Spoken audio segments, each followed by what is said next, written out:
ఇప్పటి వరకు మీరు చెప్పిన విషయాలు కావచ్చు, మేము అడిగిన విషయాలు కావచ్చు, ఇలాంటి కేసెస్లలో ఎలాంటి అంటే వాళ్ళు ఎలాంటి నేరం కింద పరిగణించబడతారు ఏంటి అనేది ఇప్పటి వరకు చర్చించాం మనం. కానీ ఈ రోజు వాస్తవంగా మరొక అమ్మాయి మీద గానీ వాళ్ళ హస్బెండ్ మీద గానీ ఇన్ని ఎలిగేషన్స్ చేసిన అమ్మాయి క్యారెక్టర్ కూడా ఇది అని మీరు చెప్తున్నారు అంటే తప్పుడు క్యారెక్టర్ గురించి చెప్పట్లేదు. ఆవిడ యాంగిల్ చెప్పట్లా. నేననేది నువ్వు డ్రింక్ చేస్తావు, మందు కొడతావు, నువ్వు గ్యాంబ్లింగ్ ఆడతావు, క్యాసినోలకి వెళ్తావు, టీవీ ముందుకు వచ్చి ఈ విధంగా నన్ను తెలుసా అండి నాగార్జున గారు, మహేష్ బాబు గారు, నాగార్జున గారు, బాలయ్య బాబు వీళ్ళ పేర్లు ఎందుకు తెస్తుంది ఈవిడ?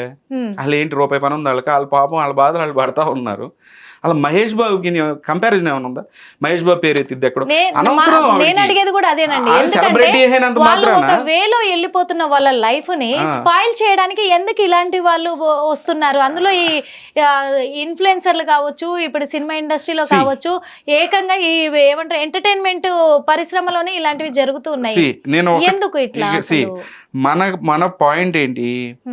రీతు చౌదరికి మనం సపోర్ట్ కాదు ఇక్కడ. అతని పేరు మనం మహేష్ కి మనం సపోర్ట్ కాదు ఇక్కడ. ఇక్కడ గౌతమి అనే ఒక విక్టిమ్ కార్డ్ ప్లేయర్. నువ్వు విక్టిమ్ అయితే కనుక విక్టిమ్ లా మాట్లాడాలి. కానీ నీ యొక్క మోటివ్, నువ్వు చూపించే వీడియో, నువ్వు మాట్లాడే తీరు ఎలా ఉందనంటే కక్షపూరితంగా వాళ్ళని బాగా క్యారెక్టర్ అసాసినేషన్ చేస్తే గనక మన కాళ్ళకు వంగుతారు, వాళ్ళకి మన చేతికి మనకు జుట్టు అందిద్ది వాళ్ళది అనే ఒక మోటివ్ కనపడుతుంది. గట్టిగా బ్లాక్ మెయిల్, అది గట్టిగా బ్లాక్ మెయిల్ క్లియర్ కనపడుతుంది. అది చాలా మందికి అర్థం కాదు కానీ బ్లాక్ మెయిల్ అని క్లియర్ గా అర్థం అవుతుంది. దానిని మనం మాట్లాడుకుంటున్నాం. ఇలాంటి కేసెస్ ప్రతి 3 నెలలకు ఒకసారి ఒకటి వస్తుంది. సగం మీడియా జీవితం దీనికే అయిపోతుందేమో అనిపిస్తుంది. ఇట్లాంటి దరిద్రాలు మళ్ళీ పోలీస్ స్టేషన్కి వెళ్ళి పాపం బాధితులు రకరకాల ప్రాబ్లమ్స్ పోలీసులే తలకాయలు పట్టుకుంటున్నారు. ఈ కేసులు వచ్చినప్పుడు ఏమంటున్నారంటే డిపార్ట్మెంట్, అయ్యా ఎందుకే ఈ దరిద్రాలు మళ్ళీ 1 నెల రోజుల తర్వాత మళ్ళీ కాంప్రమైజ్ అయిపోతారు, మళ్ళీ ఏదో ఒకటి తీసుకుని వెళ్ళిపోతారు, ఎందుకు మాకు ఇది మాకు పనేం లేదా, మేము ఏమి జాబులు చేసుకోవద్దా, మేము ఏంటి దరిద్రం అని అంటున్నారు పోలీసులు కూడా.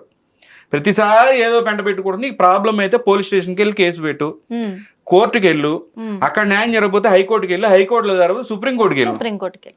నువ్వు మీడియా ముందుకు వచ్చి 2 వీడియోలు చూపిస్తావు. ఆ 2 వీడియోలు ఏముంది, ఏం దరిద్రం ఉంది? ఒక చార్ట్ చూపిస్తావు. ఆ చార్ట్ ఏముంది? నీ హస్బెండ్ ఆయన పాస్వర్డ్, ఆయన ఫింగర్ ప్రింట్ ఆయన పక్కనే ఉంటుంది. ఫోన్ ఓపెన్ చేసుకుని నీకు కావాల్సిన మెసేజ్ పెట్టి డిలీట్ చేసి ఉండొచ్చుగా.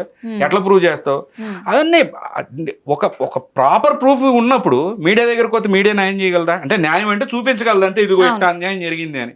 ఫైనల్ గా నీకు జడ్జిమెంట్ ఎవరు ఇస్తారు? మీడియా ట్రయల్ కాదు కదా, కోర్టులో ఇస్తారు. అంటే ఇలాంటి వాళ్ళందరికీ కూడా వాస్తవంగా ఈ కోర్టులు ఖాళీగా ఉన్నాయి అనుకుంటున్నారా? జడ్జిలు ఖాళీగా ఉన్నారు అనుకుంటున్నారా? లేకుంటే లాయర్లు ఖాళీగా ఉన్నారు అనుకుంటున్నారా? ప్రజలు పిచ్చోళ్ళు నమ్ముతారు ఏది చెప్పినా అనుకుంటున్నారా?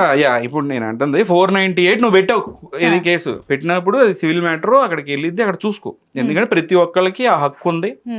నువ్వు కేసు పెట్టుకుంటావు, లేదంటే అటెంప్ట్ మర్డర్ పెట్టుకుంటావు, నా మీద రేపు జరిగిందని పెట్టుకుంటావు. అవన్నీ ప్రూవ్ అవ్వకూడదు, అక్కడ ఉంటాయి. అసలు ముందే వచ్చి నువ్వు ఇక్కడ ఈ దరిద్రాన్ని స్టార్ట్ చేస్తున్నావు. నువ్వు గెలిచిరా, బయటకు వచ్చి ఇదిగోండి నేను ఇట్లా సాధించాను, ఇదిగోండి ఈ జరిగిన తప్పులు నన్ను ఇట్లా నాశనం చేశాడు అప్పుడు చెప్పు. అసలు ఏ ప్రూఫ్ లేకుండా వచ్చి 4 చాట్ లిస్టులు ఏటో చెప్పి ఇట్లా నైస్గా మాట్లాడినంత మాత్రాన, క్యారెక్టర్ అసాసినేషన్ చేసినంత మాత్రాన నువ్వు అనుకుంటున్నావు ఎవరికి తెలియదు అనుకుంటున్నావు. వీళ్ళు పెద్ద సెలబ్రిటీలు అయిపోదాం అనుకుంటున్నారు. సెలబ్రిటీ ఆల్రెడీ ఆవిడ సెలబ్రిటీ, కాకపోతే ఇప్పుడు తగ్గింది ఆవిడ. అందుకే మళ్ళీ రేస్ చేసుకోవాలి. ఈ మధ్య కొంతమంది న్యూస్ నేర్చుకుంటున్నారు. చాలా ఇప్పుడు అలాగే అవుతున్నారు. 4 రోజులు సైలెంట్ గా అయిపోయినాక అయ్యో మనం జనాలకు తెలియలేకపోతున్నామే, మనం తెలియాలంటే ఏదో ఒకటి క్రియేట్ చేయాలి. దరిద్రం చేస్తే కనుక బిగ్ బాస్ కి వెళ్ళొచ్చు. అంటే అవతల ఉన్న పర్సన్స్ లైఫ్ ఏమైపోతుంది అని ఆలోచించలేకపోతున్నారు. వాళ్ళు ఫేమ్ పెంచుకోవడానికి, వాళ్ళు డబ్బులు లాక్కోవడానికి ఏం జరుగుతుంది? అయితే ఒక చిన్న డౌట్ ఉంది సార్ నాకు. అంటే విక్టిమ్ కావచ్చు, ఇలాంటి వాళ్ళందరూ విక్టిమ్స్ కావచ్చు, కానీ ఈ విక్టిమ్స్ కూడా వాళ్ళకు నచ్చిన వేలో యూతల్ పర్సన్స్ ని బ్లాక్ మెయిల్ చేయడం కానీ, వాళ్ళ లైఫ్ ని మొత్తం స్పాయిల్ చేయడం కానీ హక్కు వీళ్ళకు ఉంటుందంటారా? దీని పట్ల మరి కోర్టు ఎలాంటి చర్యలు తీసుకోదంటారు? ఉన్నాయి, చాలా లాస్ ఉన్నాయి. ఇప్పుడు గ్యాగ్ ఆర్డర్ పెట్టి వాళ్ళు కూడా వస్తారు. ఎందుకంటే ఇలా చాలా మంది తయారవుతున్నారు, చాలా మంది ఇలా బ్లాక్ మెయిలింగ్ కి తయారవుతున్నారు. మేము విక్టిమ్ కదా, మాకు ఎలాంటిది శిక్షలు వర్తించవు, మేము ఎలాగైనా వెళ్ళిపోవచ్చు, వాళ్ళ మీద ఎలాగైనా ఎలిగేషన్స్ చేయొచ్చు అంటున్నారు అని ముందుకు వస్తున్నారు. అది బ్లాక్ మెయిల్ పరంగా కావచ్చు, ఇటు ఫేమ్ పరంగా కావచ్చు. ఇది ఎంతవరకు కరెక్ట్? దీనిపైన ఎలాంటి చర్యలు చర్యలు ఉన్నాయి, సెక్షన్స్ ఉన్నాయి. వాటికి కూడా ఈ రకమైన ఉమెన్ మోడస్టీకి సంబంధించి, లేదనంటే గనక ఈ యొక్క పరువు నష్టం దావాలి కానీ ఇవన్నీ ఉంటాయి. చిన్న చిన్నవి ఉంటాయి, పెద్ద పెద్ద సెక్షన్లు ఏమి ఉండవు. ఇలా చేసినందుకు గ్యాగ్ ఆర్డర్స్ ఉంటాయి. గ్యాగ్ ఆర్డర్ వేసుకొని అవసరమైతే ఇట్లాంటి వీడియోస్ వాళ్ళకి గురించి ఇట్లా క్యారెక్టర్ అసాసిన్ చేసి, లేదంటే అసలు ఏముందంటే ఆ వీడియోస్ అసలు FSLకి వెళ్ళినాయా, ఫారెన్సిక్ ల్యాబొరేటరీస్కి వెళ్ళిందా, వెళ్ళినా కూడా ఫారెన్సిక్ ల్యాబొరేటరీస్కి వెళ్ళే వీడియో నాది, లిఫ్ట్లో వెళ్తున్నారు, ఏంటంటే అది ఎవిడెన్స్. మర్డర్ జరిగింది అని అంటే రోడ్డు మీద 4 కార్లు ఇట్లా వెళ్ళి అట్లా ట్రాఫిక్ చూపించి మర్డర్ జరిగిందంటే కుదిరిద్దా? చెప్తున్నా అంటే లోపల ఏం జరిగింది అనేది వీడియో చూపించమంటలే ఇక్కడ. ప్యూర్ ఎవిడెన్స్ నువ్వు పెట్టిన కేసుకి సంబంధించి దాని గురించి మాట్లాడు. అడ్డమైన దరిద్రం అంతా నీకెందుకు? రోడ్డు మీద పోయేటప్పుడు నా అమ్మాయి బాగుంది కదా అని చూసాడు అనుకోండి, చూసారమ్మా ఆయన అమ్మాయి బాగుందని చూస్తున్నాడు. గౌతమి కూడా తను ఇక్కడ జబర్దస్త్ కావచ్చు, శ్రీదేవి డ్రామా కంపెనీ కొన్ని ప్రోగ్రామ్స్ ఉన్నాయి, ఎంటర్టైన్మెంట్ ప్రోగ్రామ్స్. ఆ వీటిలలో ఒక సెలబ్రిటీగా తను కొనసాగుతూ ఉంది. తను ఒంటరిగా పోరాడుతుందా, చేస్తుందా, తను ఒక సెలబ్రిటీగా తను వెళ్తూ ఉంది, తన లైఫ్ ని లీడ్ చేస్తూ ఉంది. ఏదో ఒక అంటే ఇలా లీడ్ చేస్తూ కష్టపడి పైకి వచ్చే వాళ్ళ మీదే ఎందుకు ఇలాంటి నిందలు మోపుతా ఉన్నారు వీళ్ళు? అలాంటిది కొంతమందిని ఎగ్జాంపుల్ గా చూసుకుంటే చాలా మందికి జరిగింది. నేను నా పాయింట్ ఏంటి, రీతు చౌదరి మీరు చెప్పిన పాజిటివ్ యాంగిల్లో నేను చెప్పట్లా. రీతు చౌదరి మీద ఏం కేసులు ఉన్నాయి అనేది మనకు తెలియదు, ఒకవేళ ఆమెకు తెలిసేమో. ఆమె వచ్చే పాయింట్ ఏంటి, ఆమె మీద ఉంటే ఆమె కోర్టుకు వెళ్ళి చూసుకుంటుంది. అది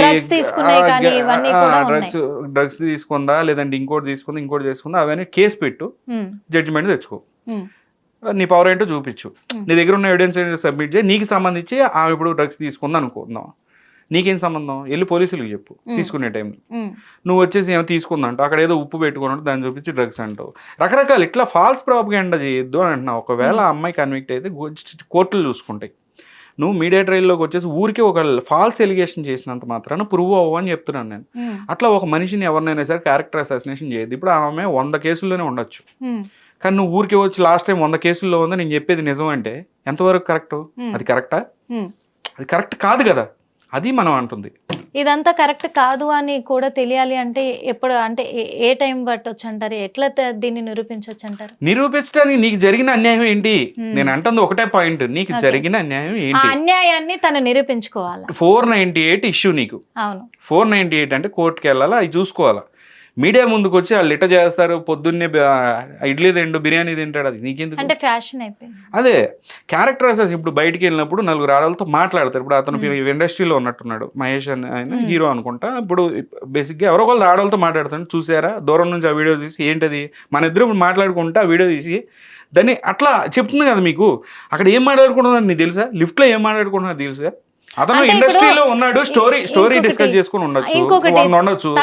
తనతో డిస్కషన్ చేయకుండానే, తన ప్రమేయం లేకుండానే ఇండస్ట్రీలోకి అయితే అడుగు పెట్టాడు కదా. తనకు తెలుసు కదా తన ఇండస్ట్రీలో చేస్తున్నాడని. ఇండస్ట్రీలోకి వెళ్తే ఎలా ఉంటది లైఫ్ స్టైల్ అనేది తనకు తెలుసు కదా. ఇండస్ట్రీలోకి వెళ్ళినప్పుడు అంతే ఉంటుంది మేడం, హీరోలు వాళ్ళతో మాట్లాడుతుంటారు, దాన్ని పట్టుకొని వచ్చి అదేదో వీడియో చూపించింది. ఈ మధ్య ఇంకోటి ఏంటంటే ఇండస్ట్రీలో ఉన్న ఇట్లా ఇప్పుడు అతను మహేష్ అనే అతను ఇప్పుడు ఆల్రెడీ ఫిలిం ఛాంబర్స్ సంబంధించిన వ్యక్తి అయి ఉంటాడు బేసిక్గా. ఈ వీడియోలను చూపించి ఫిలిం ఛాంబర్స్ని బెదిరిస్తారనమాట. మళ్ళీ అవును, ఛాంబర్స్ బెదిరిస్తారు. ఛాంబర్స్ ఏమంటారంటే మీరు న్యాయం చేయకపోతే కనుక ఏం న్యాయం చేయాలి, పెట్రోల్ పోసుకొని తగలబెట్టుకుంటా, గొడ్లోడు తీసి గేట్ల ముందు కూర్చుంటా, గొడ్లోడు తీసి గేట్ల ముందు కూర్చుంటా, లేదంటే గబ్బు చేస్తా. ఆ ఇండస్ట్రీ వాళ్ళు అయిపోయిందిరా అనుకునే టైంలో ఒక దగ్గర అయిపోయింది, ఇంకోటి వచ్చింది, మా ప్రతిష్ట అంతా దెబ్బతీస్తున్నారని వాళ్ళ బాధ. వాళ్ళు అక్కడ ఫిల్మ్ ఛాంబర్స్ లో కూర్చొని. హిట్ టీవీ యాప్, ఇందులో short news, live news, entertainment shows, movies, digital magazines తో పాటు మీ జిల్లా వార్తలను కూడా ఫ్రీగా చూడొచ్చు. ఇంకెందుకు ఆలస్యం, వెంటనే హిట్ టీవీ యాప్ ని డౌన్లోడ్ చేసుకుని ఫ్రీగా ఎంటర్టైన్మెంట్ పొందండి. Hit TV app. Hit TV app. Please download hit TV app. Hit TV app ని ఫ్రీగా డౌన్లోడ్ చేసుకుని ఎంజాయ్ చేయండి. మీకు నచ్చిన ఎంటర్టైన్మెంట్ కోసం హిట్ టీవీ యాప్ ని ఫ్రీగా డౌన్లోడ్ చేసుకుని ఎంజాయ్ చేయండి. హిట్ టీవీ యాప్ ని డౌన్లోడ్ చేసుకుని ఆస్వాదించండి, ఆశీర్వదించండి. ఇంతమంది సెలబ్రిటీలు హిట్ టీవీ యాప్ ని డౌన్లోడ్ చేసుకోండి అని చెప్తున్నారంటే ఎంత మంచి యాప్ ఆలోచించండి. అమెరికా అమెరికా అమెరికా అమెరికాలో చదవాలనుకునే వాళ్ళకి విశ్వసనీయమైన పేరు మన శౌర్య కన్సల్టెన్సీ. UK లో 1 year masters, UK లో 1 year masters, 2 years work permit up to 5 years visa. Contact Saurya Consultancy. Contact 89851 89851.